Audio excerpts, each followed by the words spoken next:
do you have any like sort of go-to settings or techniques you could share since people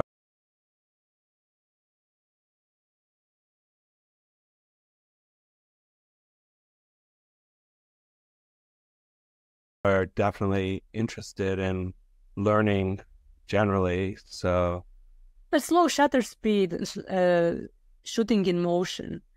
what does slow mean for you? Because there's wide A range. lot of slow. Like Well, minus when I do my street shots, I would say tenth of a second. tenth of a second. And do you, It can vary. It can be at 20th of a second, 10th of a second, mhm. somewhere in that range. Because I'm not even, as I'm not technique nerd, I'm not obsessed with it. So usually I set a certain speed, and then I set a certain ISO depending on the time of the day, and then I manipulate with the aperture while I walk, because because light constantly changes, so that is quite variable. What I noticed, you liked the grain often. Do you have an ISO sort of idea when you go out? What ISO? Well, Which are the very high ISOs, like 50,000 or whatever? These. no, I would go. Depends on time of the day. Generally, I love shooting at night, you know that. So, and it's for many photographers, it's a challenge. When I start teaching, I always encourage people to go out at night and to see the light. And you asked about ISO, I would say it would be about 2,000. Would be the maximum. It can go up to 3,000. It's not going to harm, because then you would manipulate the speed and the aperture. Yeah. But what is interesting there is that, while at night, shooting at night and moving, you can't set your settings. You have to change them all the time, because the light is going from one extreme to the other.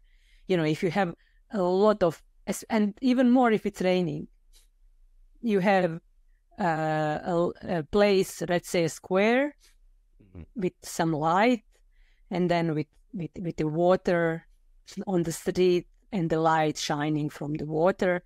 And then you go in a park and it's a completely different light. So you have to basically adjust as you walk. So, do you ever use flash or not? No. No. Okay. Interesting. Yeah. So speaking of the settings, what are your feelings about aperture? I change it all the time. How high do you go up on it? Because from the highest to the lowest. So it could be anything from 2.8 to 17. Do you have a sort of theory about the exposure triangle, and do you use exposure compensation, or no? You're just sort of playing with it and going with what? Do you look on the back of the camera when you're taking the pictures? Yeah, yeah. I sometimes. So sometimes sometimes the display from the camera helps you determine the light and how it changes. You can learn a lot basically when you walk, and you see that it can help you learn, I would say, how camera sees the light when you change the settings. So it can be very, very, very teachable thing. Like you can self-teach yourself. Okay, for example, now I'm doing this park, and I have a camera, and I'm looking at display and I'm walking, I'm changing the settings, and I can see what's happening. Mm-hmm. And so, yeah, that makes sense. I know, well, let me just continue with this. So post-processing, tell me I know you do minimal, but what is that? Well, feelings about it, basically.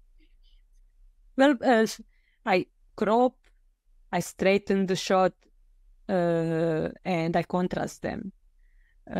Basically, where I draw the line is that all the shapes and the dirt and everything that is on the shot, I never change it, or I never delete anything or add anything in post-production. That's impressive. Yeah, I kind of feel that as much as I do, I don't mind people doing more or less. That's a personal choice. And for me, this choice is, as I already said, I can manipulate it with the size and the crop, drag, put it together, contrast, add, reduce. And when you shoot from behind, for example, rainy, blurry windows, or in reflections from dirty windows, and you have something behind it, you get those beautiful natural barriers that I leave the way they are.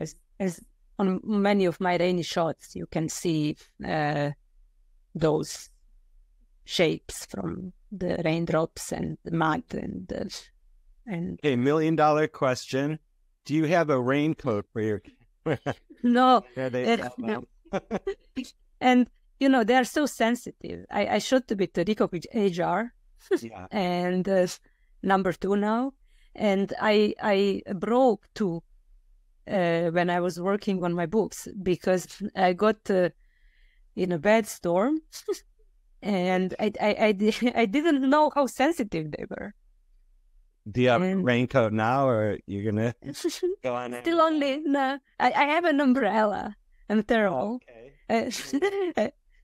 But I would suggest, for all photographers and beginners, to try to learn to somehow cover the camera while shooting during rainstorms, and because you don't want to, ruin the camera.